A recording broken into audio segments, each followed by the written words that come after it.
हर हर महादेव। देवों के देव महादेव जी के चरण में प्रणाम करती हूँ, मेरा प्रणाम स्वीकार हो। माता गौरा पार्वती के चरण में प्रणाम करती हूँ, मेरा प्रणाम स्वीकार हो। गणपति ललनवा के चरण में प्रणाम करती हूँ, मेरा प्रणाम स्वीकार हो। सब गुरु भाई बहनों के चरण में प्रणाम करती हूँ, मेरा प्रणाम स्वीकार हो। सब देवी देवताओं के चरण में प्रणाम करती हूँ, मेरा प्रणाम स्वीकार हो। गुरु भाई बहन, मैं एक कथा सुनाने जा रही हूँ। इस कथा को पूरा सुनिए और रहस्य जानिए, आदि नहीं। आदि सुनने में शिव गुरु का अपमान होती है, पूरा सुनने में ज्ञान। इसलिए कथा को पूरा सुनिए और रहस्य जानिए। हर हर महादेव, घर घर महादेव। गुरु भाई बहना, एक राजा थे और एक रानी थी। राजा बड़े पराक्रमी और बड़े दयालु राजा थे। राजा अपने महल में बड़े खुश थे, लेकिन लोग कहते हैं कि खुशियां 4 दिन की और दुख 13 दिन की। तो राजा की जो रानी थी, राजा से बहुत प्यार करती थी। राजा रानी दोनों बड़ी खुश थे। गुरु भाई बहना, रानी गर्भवती थी। जब रानी गर्भवती थी तो जब 9वां महीना पूरा हुआ तो 9वें महीना के बाद रानी का सुंदर 2 पुत्र जुड़वा जन्म लिया। राजा बड़ी खुश हुए, बड़ी उनको खुशी मिला, बड़ी प्रसन्नता हुए कि मुझे घर में जुड़वा पुत्र जन्म लिया है। राजा बड़े खुश थे और पूरे अपना नगर में ढिलवारा पिटवा दिए कि मेरा बच्चे का नामकरण है, सारा प्रजा मेरे घर आएंगे भोजन के लिए। गुरु भाई बहना, राजा के आज्ञा अनुसार सारा प्रजा भोजन करने आए। राजा का पुत्र का नामकरण हुआ तो एक का नाम शीत और एक का बसंत। शीत और बसंत दोनों जुड़वा पुत्र रानी के ओर से जन्म लिया। पूरे प्रजा भी जान गए कि राजा का जुड़वा पुत्र घर में जन्म लिया है। दोनों पलने बढ़ने लगा माता पिता के छत्र छाया में, राजमहल में। बड़ा होनहार, बड़ा सुंदर बच्चा था, बड़ा प्यारा था। दोनों बढ़ने लगा। जब बच्चे का दोनों का जन्म ले हुआ, 5 से 6 साल हुआ कि जो बच्चा के माँ थी वो इस दुनिया से चल बसी। जब चल बसी तो राजा बिल्कुल अकेलापन हो गए। राजा शादी करने को लिए तैयार नहीं थे। राजा को बिल्कुल कहना था कि हम शादी नहीं करेंगे। यदि शादी कर लेंगे तो मेरा बच्चे का तकलीफ होगा, दुख होगा, हम शादी नहीं करेंगे। उनके मंत्री ने उन्हें बहुत मनाए, बहुत कहे। राजा तैयार हो गए शादी के लिए। अच्छा सी सुंदर सी कन्या देखकर राजा को विवाह कर दिया गया। राजा की पत्नी आई तो शीत बसंत से दोनों से बहुत प्यार करती थी और शीत बसंत को बिना भोजन किए हुए भोजन नहीं करती थी। राजा को इस बात से बहुत प्रशंसा होता था, बहुत खुश रहते थे। लेकिन जब साल से 2 साल 3 साल बीता तो रानी का मन में क्रोध होने लगा कि ये जो बच्चा है राजा का पहला पुत्र है। यदि मेरा ओद्र से पुत्र जन्म लेगा तो राजा इसके सामने मेरा पुत्र को नहीं लगाएंगे। ये बहुत गलत है। मेरा तो सौतेला सौतेला ही रहेगा, कभी मेरा ये अपना नहीं होगा। क्या करूं? ना तो समय से भोजन देती और ना तो उसका कपड़ा धोती। दोनों बच्चन फिर भी किसी तरह से अपन पल बढ़ रहा था। गुरु भाई बहना, समय बीतता गया, समय बीतता गया। बच्चा धीरे धीरे 10 वर्ष का हो गया। ये जो रानी थी, रानी एक दिन अपने आप में सोची कि किसी तरह से यदि शीत बसंत के मरवा देते हैं तो इससे बड़ा मेरा कोई कार्य नहीं होगा। जिंदगी में मेरा सबसे बड़ा सफलता यही होगा कि शीत और बसंत को मरवा दूं।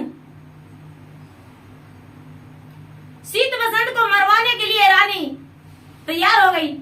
मन में सोच ली, ठान ली। क्या कि शाम होने वाला था। अपना बिस्तर पे जाके और अंदर कपड़ा सजा ली खिड़की का फुटना और ऊपर से बिस्तर जाके सो गई। राजा साहब सांझ के आए तो कहने लगे रानी कहाँ गई? बच्चे से पूछे माँ कहाँ है? बच्चे ने उत्तर दिया पिताजी माँ तो महल के अंदर सोई हुई है अपना कक्ष में। राजा साहब अंदर गए तो देखते हैं सचमुच में रानी सोई हुई है। राजा साहब पूछने लगे हे रानी क्यों आप सोए हुए हैं? क्या आपका तबीयत ठीक नहीं है? राजा कहने लगे क्या वैद्य को बुला दूं? रानी बोली हे प्रभु हे पतिदेव जी मैं बहुत बीमार हूं, लेकिन क्या कहूं, कहने में मुझे दर्द हो रहा है। कहने लायक बात नहीं है लेकिन कहना पड़ रहा है बड़े दुख दर्द के साथ। रात में हम सोए हुए थे तो मैंने सपने में देखा कि मेरे पास काल आकर सामने खड़ी है और बोल रहा है हे रानी तुम्हें तेरा प्राण लेने आए हैं। हमने बोले हे काल महाराज आप मेरा प्राण को क्यों लेने आए हैं? तो काल महाराज कहने लगे यदि तुम अपने शीत और बसंत के कलेजे पर नहा लोगे स्नान कर लोगे चढ़ के तब हम तेरा प्राण को नहीं हरेंगे और नहीं तो तेरा प्राण को हर लेंगे। ऐसा बात जब राजा सुने तो कहने लगे हे रानी आपके जीवन के लिए तो अपना कलेजा अपने हथेली पे रख के दे सकते हैं आपको स्नान करने के लिए, तो भला शीत और बसंत क्या है? आप रहेंगे तो मेरा दूसरा जन्म संतान ले लेगा, लेकिन आप यदि मर जाएंगे तो मेरा संसार में कुछ भी नहीं। पहले भी मैं अपना पत्नी का खो चुका हूं, अब आपको खोना नहीं चाहते हैं। राजा ने ऐसा बोले रानी का अंदर ही अंदर बहुत खुश हुआ, खुशी मिला, प्रशंसा हुआ कि चलो शीत बसंत अब मारे जाएगा।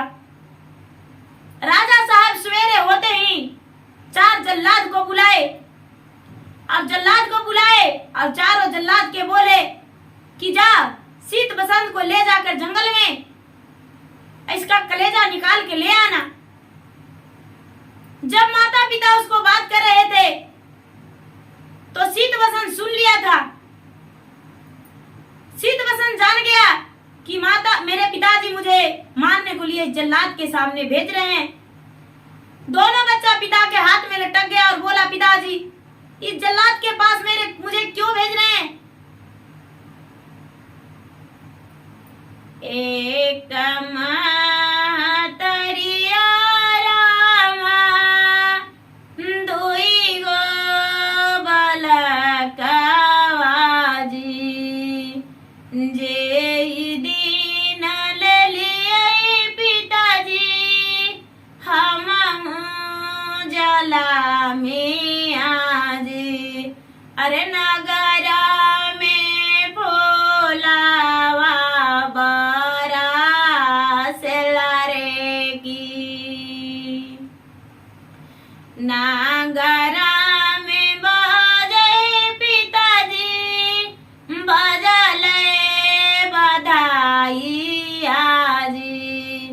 खुशिया बरसे पूरे राजन रे की कावने करन में पिता वो लवाला जला दावाजी। अरे कावने करन में सोपला हाथन रे की। राजा साहब गुरु भाई बहन निर्दयी बन गए। निर्दयी बन के अपने बेटे का हाथ छुड़ा के और जल्लाद को सौंप दिए। जब माँ मर जाती है तो सचमुच में पिता भी कसाई बन जाते हैं। ठीक उसी तरह आज भी ऐसा होता है। पिता कसाई बन गए, शीत और बसंत का जल्लाद का हाथ सौंप दिए। जल्लाद ने लेकर वहां से चल दिया अपना घोड़े पर बैठा के। चारों जल्लाद हाथ में कटार लेकर अब शीत और बसंत का जीत घबरा रहा है कि आज मेरा प्राण चला जाएगा। शीत बसंत को गुरु भाई बहना जंगल में लेकर जल्लाद चले गए। जंगल में लेकर चले गए तो दोनों चारों जल्लाद जो थे आपस में बात करने लगे कि पता नहीं किस कारण रानी निर्दयी है कि बच्चे को मारने के लिए भेजी। इसका माँ बचती थी तो हम लोग को प्यार से भोजन कराती थी और कुछ रुपये भी दिया करती थी कि लो तुम लोग गरीब हो अपना घर परिवार चलाना। लेकिन आज इसका माँ मर गई है तो मेरा हाथ कांपता है। इस बच्चे को हम कैसे मार डालूं? जब तक दोनों बच्चे जो था एक जगह हो गया, चारों जल्लाद अलग बातें कर रहे थे। कुछ जल्लाद कहते हैं कि तो नहीं भी मारेंगे तो राजा मुझे मार डालेगा। बच्चे दोनों आपस में कहता है भैया हम लोग पत्थर के पीछे छुप जाओ, इन लोग लौट जाएंगे। बसंत बोला इन लोग लौट जाएंगे तो शीत बोलता है, शीत बड़ा था बसंत छोटा था। शीत बोलता है नहीं भैया हम भागेंगे नहीं, इन लोग चार हैं। यदि मुझे दौड़ के पकड़ लेगा तो झट से काट देगा। इनसे कुछ विनती करेंगे, मेरे पास हाथ में कड़े हैं, गले में चैन है, एक गले का चैन हाथ के कड़े उन्हें दे देंगे और बोलेंगे भैया तू मेरा प्राण को छोड़ दो। हो सकता है मेरा प्रार्थना इन लोग सुन ले। चारों जल्लाद आपस में बात कर रहे थे और इन्होंने उनके पास गया और बोला हे जल्लाद भैया आज से हम कुछ कहना चाहते हैं, क्या अपने बात को रख सकता हूँ? चारों जल्लाद ने आंखों में आंसू भरते हुए बोला कितना सुंदर कितना प्यारा बच्चा है, कितना अच्छा से बोलता है, मैं इसको कौन सा जवाब दूंगा, क्या पूछेगा? बच्चा बोला हे भैया जी मेरे हाथों में एक सोने का कड़ा है, मेरा भाई का गले में माता का दिया हुआ गले का हार है, माता का मेरा निशानी है। यदि ये दोनों निशानी लेकर मेरा प्राण को छोड़ देते हो तो तुम्हें बहुत धन्यवाद करेंगे और एक दिन जब मिलेंगे तो तेरा याद करेंगे और तुम्हें हम बहुत सारा धन देंगे। तीन जल्लाद कहते हैं नहीं, अपना प्राण से बढ़ के तुम्हारा प्राण को नहीं हम समझते हैं। गुरु भाई बहना एक जल्लाद बूढ़े थे, कहने लगे हाँ पुत्र हम तुम्हारा जान को छोड़ देंगे लेकिन कभी नगर को मत लौटना। दोनों बच्चन ने स्वीकार किया और बोला हाथ के कंगनमा भैया हमारो निशानिया जी, गल के चाय नमा हई निशाने अरे की, सारी संपत्तिया भैया बेची को चिखाई हाजी, अरे ओरे ने सनिया तो मिटाई अरे की,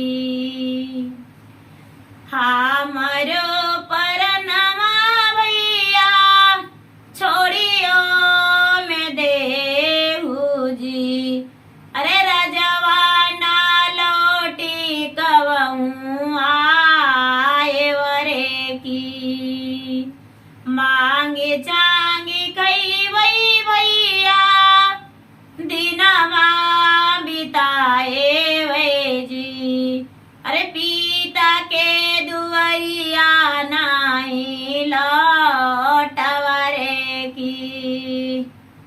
बच्चा रो रो के गुरु भाई बहना आंखों में आंसू भर के विलाप करने लगा।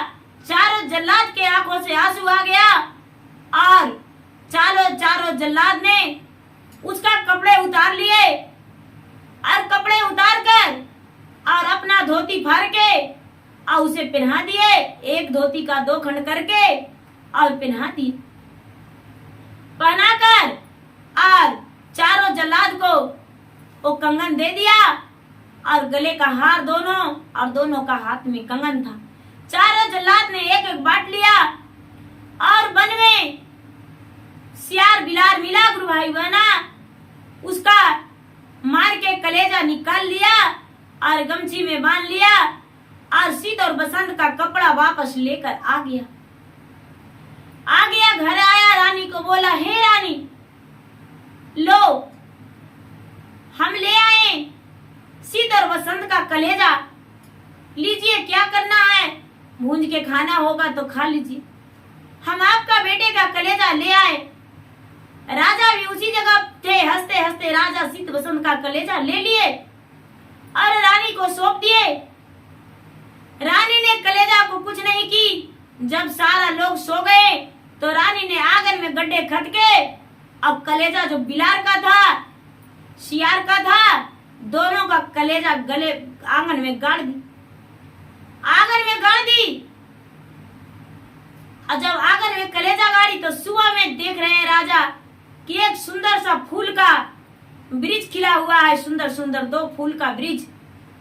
राजा साहब सोचते हैं कि अरे कल तो कोई वृक्ष नहीं था, लेकिन आज ये वृक्ष कहां से आ गया, आखिर जन्म कैसे। राजा साहब देखे फूल खिला हुआ है, नजदीक गए तो फूल मुरझा गया, पूरा महल सुना पड़ गया, पूरा किलकारियां महल का रोशनी खत्म हो गया। राजा को देखता तो फूल मुरझा जाता, सारा लोग के सामने फूल खिला रहता। गुरु भाई बहना, जब प्रतिदिन राजा कोशिश करते थे कि तोड़ेंगे फूल को तो फूल हाथ नहीं लगता था, फूल उदास होकर सूख जाता था। एक दिन गुस्से में राजा पेड़ को पूरा जड़ से कबाड़ने लगे। जब पेड़ को जड़ से कबाड़ने लगे तो वही सियार का कलेजा और बिलार का कलेजा निकला, जो कि राजा सोचे थे कि मेरा शीत और बसंत का कलेजा है। जब राजा देख रहे हैं कि अरे ये तो कलेजा में जलमा हुआ पौधा है, राजा को लगा कि मेरा शीत और बसंत का कलेजा। राजा ने सर पे हाथ धर के और हाय हाय करके रोने लगे और सोचने लगे कि मेरा शीत बसंत मारा गया मेरे यहाँ तो मेरा रानी के कारण। हे भगवान, मैंने कितना बड़ा घोर अपराध कर दिया, जो कि अपने पत्नी के प्यार में फंस गए, अपने बेटे को मरवा दिया। गुरु भाई बहना, राजा कुछ नहीं कर पाए, लेकिन शीत और बसंत दोनों जिंदा था।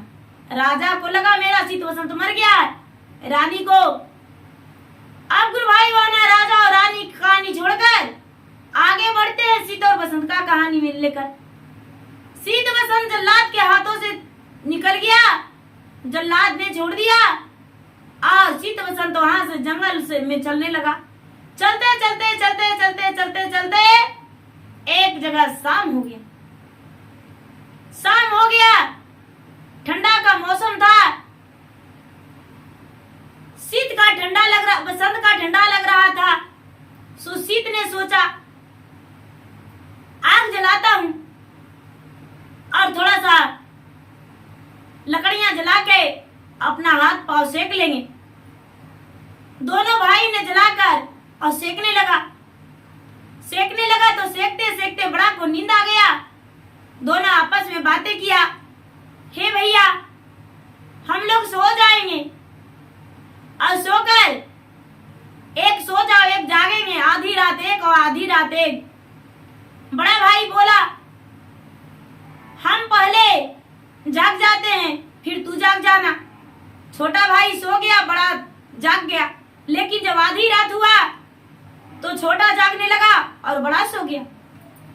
जब छोटा जाग रहा था तो एक उधवा चिड़ै पक्षी था, उसी वृक्ष के ऊपर आपस में 2 पक्षी बात कर रही थी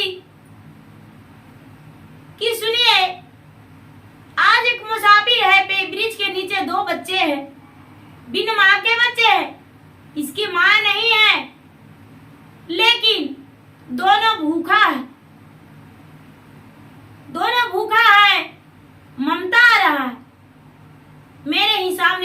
पास कुछ होता तो इन बच्चों को खिला देते।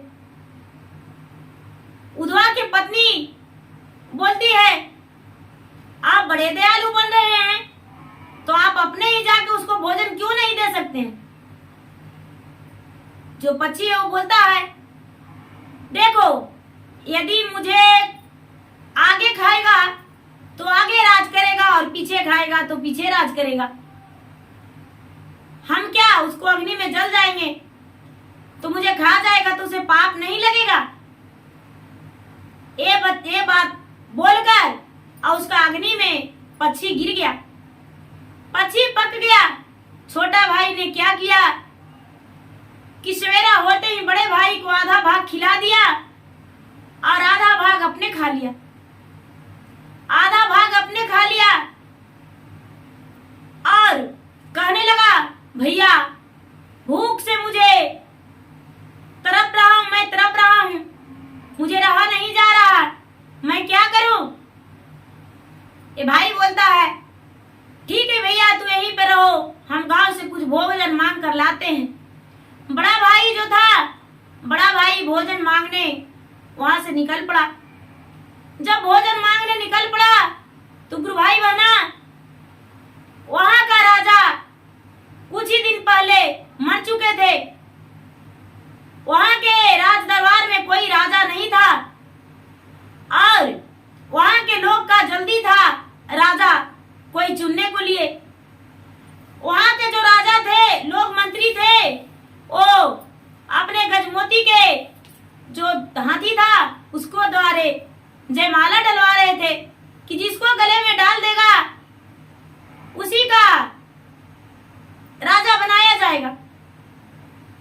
तो गुरु भाई बहना, ये जो लड़का और हाथी घूम रहा था लेकिन किसी का गले में माला डाल नहीं रहा था। वहां का राजा का कहना था कि जो वहां का जो लोग थे, राजा जो मरे थे, तो वो सब लोग का कहना था कि राजा के बेटी से उसी से विवाह भी कर दिया जाएगा, राजा भी वही बनेगा और राजा का जमाई भी वही बनेगा। जब वो गजमोती हाथी जो था तिलक माला लेकर घूम रहा था, घूमते घूमते वो देखा कि राज तिलक इसके लीलार पे है लिखा हुआ। वो क्या किया गजमोती हाथी कि इसको गले में डाल दिया, गले में डाल दिया।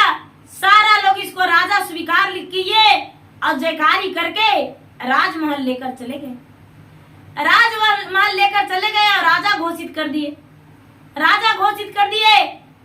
राजाभिषेक हो गया। उसके बाद राजा की जो कन्या थी उससे विवाह भी इसको हो गया। जब विवाह भी हो गया तो ये अपना भाई का भूल गया। विवाह हो गया, कोहबर में जाता है तो रानी सोचती है कि पता नहीं कैसा घर घराने का है, मुझसे बात नहीं कर रहा। ये लड़का याद कर रहा अपने माँ को कि आज मेरी माँ रहती तो बड़ा खुश हो जाती कि मेरा बेटा का विवाह हुआ, कितना उसे अच्छा लगता। आज मेरे पिताजी मेरे पास नहीं है, पिताजी भी मुझे घर से निकाल दिए, मारने को लिए छोड़ दिए जल्लाद के पास। क्या करूं, मेरा किस्मत ही छोटा है। बेचारा बड़ी दुखी था और दुखी होकर ये बात सोच रहा था। रानी बोलती है, अरे किया तू हुए कुमार जतिया के छोटा नरे की, अरे किया हुआ ना पड़ गया जी, कहूँ ने कारण मेरे को मार और मुख नहीं बोलऊ रे की। राजा के लड़का बोलता है, सीत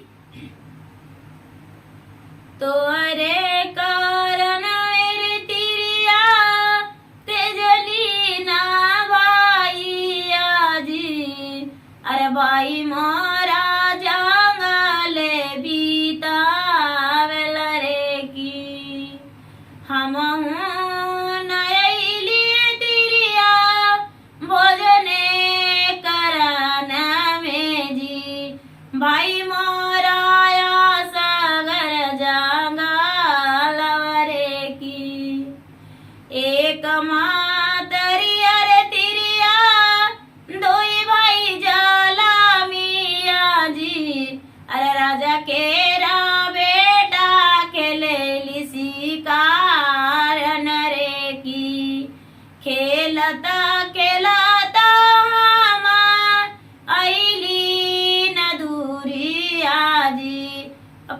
ये कारण में नगर में आए ले रे की।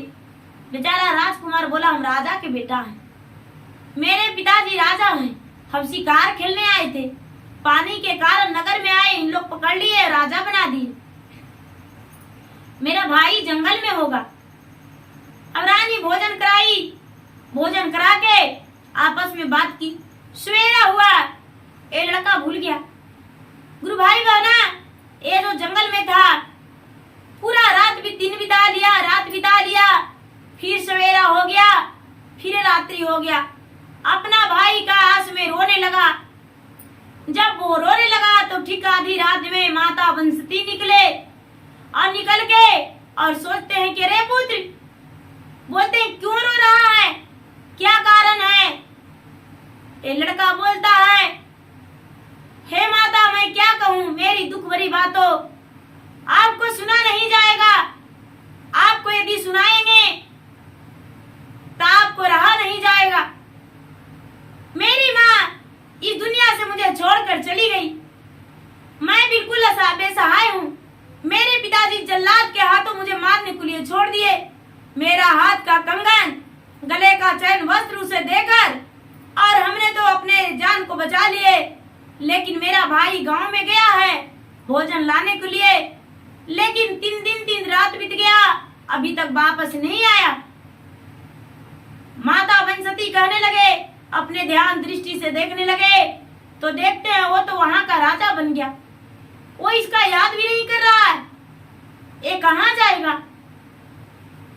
माता बंसती कहने लगे, हे पुत्र तुम चलो मेरे साथ, तुम्हारा भाई आएगा तो तुमसे मिला देंगे, चलो मेरे साथ। माता बंसती उसको लेकर चले गए और जहां परियों रहती थी परियों के पास लेकर चले गए। परियों के झुंड में ये रहने लगा और वहां तो ना तो इसको खाने का दिक्कत, ना पहनने का और ना रहने का, ना ही ओढ़ना, नहीं बिछावन, नहीं माल, कोई इसका दिक्कत नहीं हुआ। ये जो परियों के झुंड में नाचता गाता बजाता झूमता, ये भी अपना भाई का भूल गया। अब ये जो सीत था वो अपना राज पे राज करने लगा। जब सीत और बसंत दोनों अलग हो गया गुरु भाई बहन, तो जो सीत जो था उसका तो विवाह हो गया तो अपना ससुराल में, और बसंत वन में बनदेवी के पास। कुछ दिन के बाद, बहुत दिन बीत गया, सालों 2 साल बीत गया, तो सीत को याद आया अपने भाई को कि हम कहाँ खो गए। मेरा एक भाई भी था और उसका कोई भी सहारा नहीं था, अब क्या करे, कैसे ढूंढे। बड़े दुखी और चिंतित रहने लगा। रानी पूछती है, पतिदेव जी आप इतने दुखी क्यों रहते हैं। सीत ने बताया, क्या कहूं, मैंने तो आपसे पहले ही बता चुका था कि मेरा एक भाई है, पता नहीं कहाँ गया होगा, किस हाल में होगा, कैसे होगा, कैसे ढूंढूं। सुबह होते ही सीत घोड़े सवार होकर और चल दिया जंगल की ओर। गुरु भाई बहना जंगल में इधर उधर खोजने लगा, सीत को पता नहीं चला। लौट आया, बसंत नहीं मिला, सीत घूमा, नहीं मिला, बसंत नहीं मिला, सीत घूमते रह गया। शाम में लौट आया घर, बराबर ऐसा ही बहुत दिन तक घूमते रहा। एक दिन का बात है कि बसंत का याद सीत के अंदर दिल में बहुत ज्यादा सताने लगा। पूरा बसंत के याद में रोने लगा, जाके वन में रोते रोते पूरा शाम बिता दिया। रात्रि हो गया, घर लौटकर नहीं गया और मन में ठान लिया कि मेरा भाई नहीं तो कुछ नहीं, और बैठ गया चुपचाप जंगल में, उसी वृक्ष के नीचे जहां पर छोड़ के आया था। पूरा जोर जोर से रोने लगा। रात्रि में बनदेवी निकले और कहने लगे, बेटे तू कौन हो और कहां से आए हो और किस तलाश में, किस चिंता में यहाँ पर बैठे हो, सीत ने बोला, हे माता जी, हम 2 भाई थे। मेरे पिताजी मुझे मारने के लिए जल्लाद को दे दिए थे। मेरी माँ मर चुकी थी। सौतेली माँ ने ऐसा बताई थी कि उसके कलेजे पर नहाएंगे तो मेरा बीमारी ठीक हो जाएगा। पिताजी ने जल्लाद को दे दिए और पिताजी मारने को लिए कह दिए। जल्लाद ने मुझे तो छोड़ दिया और दोनों भाई वन को चलाए, लेकिन मेरा एक भाई था, वो कहाँ चला गया कोई पता नहीं। बनदेवी कहते हैं, इतनी सी छोटी बात इतना दुखी होकर रो रहे हो? यदि तुम्हारा भाई को खोज दूं तो तुम्हें कैसा लगेगा? इतना कहते ही सिद्ध जो था पूरा और जोर से रोने लगा और कहने लगा, माता, यदि मेरा भाई को खोजने में आप मदद कर देंगे तो आपका आसान मंत हम रहेंगे और आपका याद कभी नहीं भूलेंगे। माता बोले, ठीक है, चलो मेरे साथ। बनदेवी ने लेकर चले गए जहां पर परी लोग रहती थी। उसके भाई बसंत से मिला दिए। बसंत जब मिला तो दोनों भाई में बड़े प्यार से गले मिला और बोला, भाई तू कहाँ चला गया था? अपना बात सारी बातें बताया भाई से और बोला कि चलो मेरे साथ, मेरे ससुराल में रहना। बसंत जाने के लिए तैयार हो गया, लेकिन माता बनदेवी सारी बात जानते थे। वो बोले, पुत्र तुम तो जा रहे हो, लेकिन हम तुम्हें कुछ देते हैं, वो किसी से मत बताना। ले जाकर एक तरफ बैठाकर उसे कुछ दिए, झोली थैली, और बोले कि इसमें से जो भी भोजन चाहोगे वो निकलेगा। तुम्हें वस्त्र की जरूरत होगा, तुम्हें भोजन की जरूरत होगा, तुम्हें पैसे की कमी पड़ेगा तो इसमें से सब निकलेगा। बोलना, हे बनदेवी का थैली, मुझे भोजन की जरूरत है तो इसमें से निकल जाएगा। जाओ पुत्र, अपने भाई के साथ चले जाओ। हंसते हंसते दोनों भाई आ गए। बड़े भाई के ससुराल छोटे भाई भी रहने लगे। गुरु भाई बना, जब छोटे भाई के ससुराल आया, बड़े भाई के ससुराल छोटे भाई आया, तो जो भाभी थी उसकी देखकर उन्होंने जलस हो गई और सोची कि लो, मेरे सर ऊपर ये भी आके बैठ गया। अब तो ईश्वरी की ख्याल में मेरे पति भुलाए रहेंगे, अब मुझे तो प्यार करना ही छोड़ देंगे। कोई बात नहीं, इसे ऐसा भोजन देंगे कि 2 से 4 दिन में ये भाग जाएगा मेरा राजमहल छोड़कर। अब वो क्या करती कि जब सवेरा होता तो उसको नाश्ते में बासी रोटी, और जब दोपहर होता तो सूखा सत्तू, शाम होता तो उसके लिए कुछ भुंजा या कुछ भी वैसा चीज मिल जाता कि जो कि बेचारा दुखी हो जाता, देख लेता। और वो जितना जो भोजन मिलता था वो क्या करता था, नमक मिर्ची के साथ मिलता था, कोई सब्जी साग नहीं। पलंग के नीचे, बिस्तर के नीचे पलंग पे दबा के और ऊपर से बिस्तर लगा दिया करता था। गुरु भाई बहना, धीरे धीरे धीरे धीरे धीरे धीरे बहुत दिन बीत गया, सालों बीत गया। एक दिन उसका बड़ा भाई ने बोला, अरे आज हम अपने छोटे भाई के साथ खाना खाएंगे। आज हमें याद आ रहा है कि हम छोटे भाई के साथ खाना खाएंगे। छोटे भाई ने बोला, भैया तुम्हें तो भाभी परोस के खाना खिलाएगी, जा भाभी के कच्छ में खाना खा लेना, और मैं तो दासी के हाथ से खाना खाती हूं, इसलिए जाओ भैया, तू अलग जहां भोजन करते हो वहीं चली जा। लेकिन भाई ने नहीं माना। रानी ने एक का दासी ने भोजन लेकर आई और एक का रानी।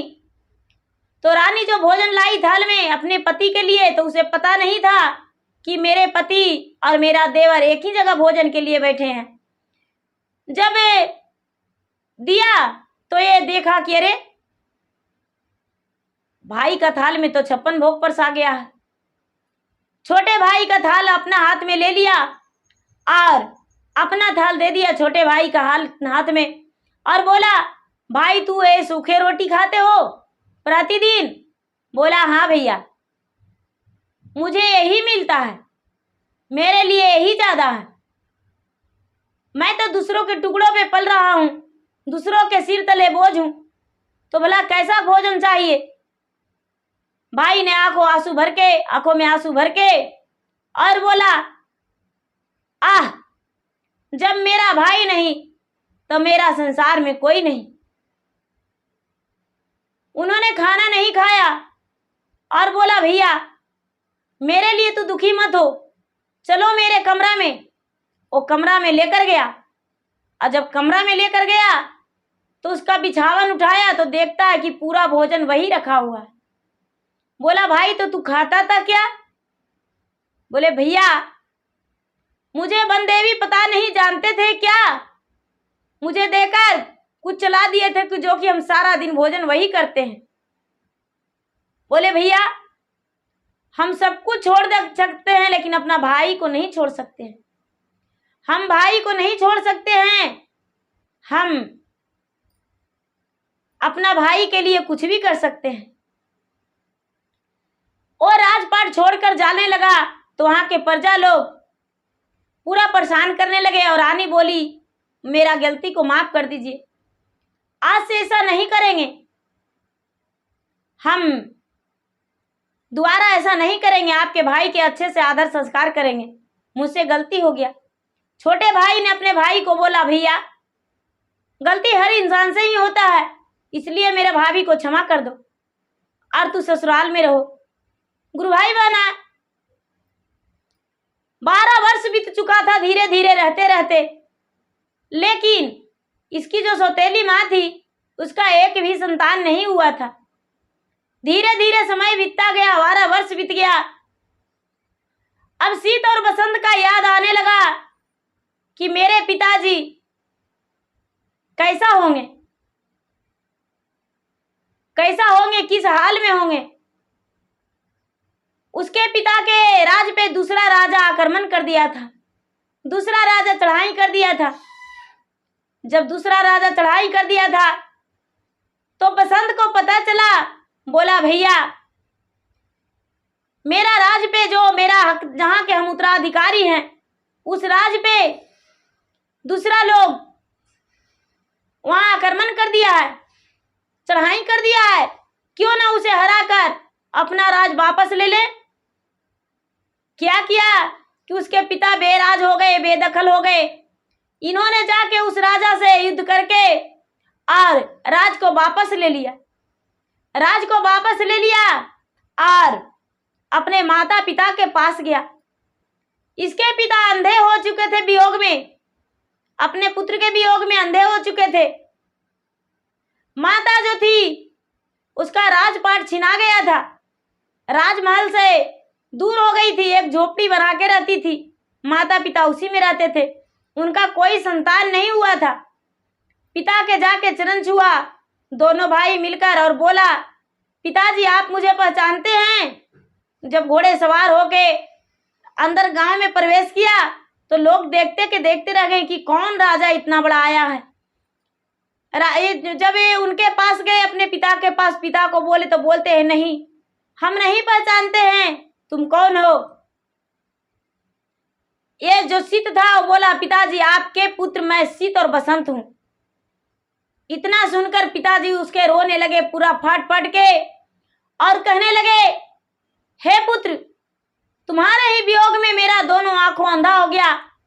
ये जो रानी थी निर्दयी, क्या करूं, मुझे कुछ समझ में नहीं आता है, क्या करूं। इसके कारण मेरा राज भी चला गया, मेरा पुत्र भी चला गया और मेरा नेत्र भी चला गया, मेरा संसार चला गया। इन्होंने कोई स्नान नहीं किया था कलेजे पे चढ़ के, तुम जीवित कैसे हो? ये जो लड़का था शीत और बसंत अपना बात दोनों बताया और उसी जल्लाद के पास दोनों भाई गया और जाकर जल्लाद से बोला, हे जल्लाद भाई, हमने तुम्हें बोले थे सारा धन संपत्ति बेच कर खाना, लेकिन मेरे माँ का निशानियां नहीं बेचना। क्या तू मेरे माँ का निशानियां रखा है? जल्लाद ने बोला, हे भाई, मैं जल्लाद तो जरूर हूँ, लेकिन इतना बेदर्दी और बेरहम नहीं हूँ, इसलिए अपना माता का निशानियां ले लो। जब माता का निशानियां लिया, जो गले का चैन था, गले के चैन में माता का तस्वीर था, उसमें लॉकेट था, लॉकेट में माता का तस्वीर था। दोनों अपना अपना कड़ा और गले का चैन वापस ले लिया चारों जल्लाद से, और चारों जल्लाद का बहुत सारा धन दिया, बहुत सारा इनाम दिया, और बोला, मेरे पिता ने तो मार ही डाले थे, लेकिन भगवान तुम्हें स्वयं रक्षा करे। चारों जल्लाद, तुम जल्लाद नहीं हो, एक इंसान हो, मेरा प्राण बचा दिया था। रानी बोली, हे पुत्र, हम तुम्हारे लिए भगवान से विनती किए थे, भगवान को मन्नत किए थे कि हे भगवान, मेरा शीत वसंत यदि आ जाएगा तो हम गंगा माता के जोड़े पाठी देंगे। शीत और बसंत बोला, हे माता जी, इसमें देर क्या, क्यों ना आप जल्दी से चलें और अपना मन्नत को पूरा कर लें। शीत बसंत ने क्या किया कि माता को लिया और लेकर चला गया गंगा जी के पास। गंगा जी के पास गया और बोला, माँ पटिया लेकर हम आएंगे, तू पूजा पाठ करो। जो सौतेली माँ थी पूजा पाठ करने लगी। दोनों भाई आया, झटका दे दिया गंगा जी में, माँ स्वर्गवास कर गई, गंगा जी में चली गई। और दोनों जो भाई था, दोनों भाई लौट गया अपने की पिता के पास। बोला, पिताजी, आपसे जो राजा लड़ा था, उस राजा से लड़ाई करके और अपना राज हम वापस ले लिए हैं, और सारा धन संपत्ति वापस ले लिए हैं। चलिए पिताजी, आप अपने राजमहल में चलिए। अपना राजमहल में लेकर गया और बोला कि भैया तो मेरा विवाह कर लिया है, लेकिन मैं आज तक कुंवारा हूँ, आप मेरे विवाह कर दीजिए। राजा ने पूरा राज में घोषणा करवा दी है कि मेरा पुत्र लौट आया है और मेरा पुत्र जो है राज वापस ले लिया युद्ध करके, मैं अपना पुत्र को विवाह करना चाहता हूँ। राजा का पुत्र जो बसंत था, उसको राजा खुशी खुशी विवाह किए और विवाह करके घर में बहू ले आए।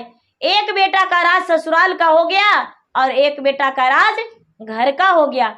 दोनों का दोनों तरफ राज में बंटवारा हो गया, जो एक दोनों तरफ अपना अपना राज करने लगा। कभी ये वहां रहता, कभी ये वहां रहता। तो गुरु भाई बहना, जीवन में दुख तो जरूरी आती है, लेकिन सुख भी जरूरी है। जब दुख नहीं तो सुख नहीं। लोग कहते हैं कि सुख छिन जाता है तो दुख आ जाता है, लेकिन लोगों का हिम्मत नहीं हारना चाहिए। सबसे पहले यही सोच होना चाहिए कि मेरे समय में, मेरे जिंदगी में सुख छिना गया है और दुख आ गया है, तो दुख भी दूर हो जाएगा, फिर से सुख जरूर आएगा।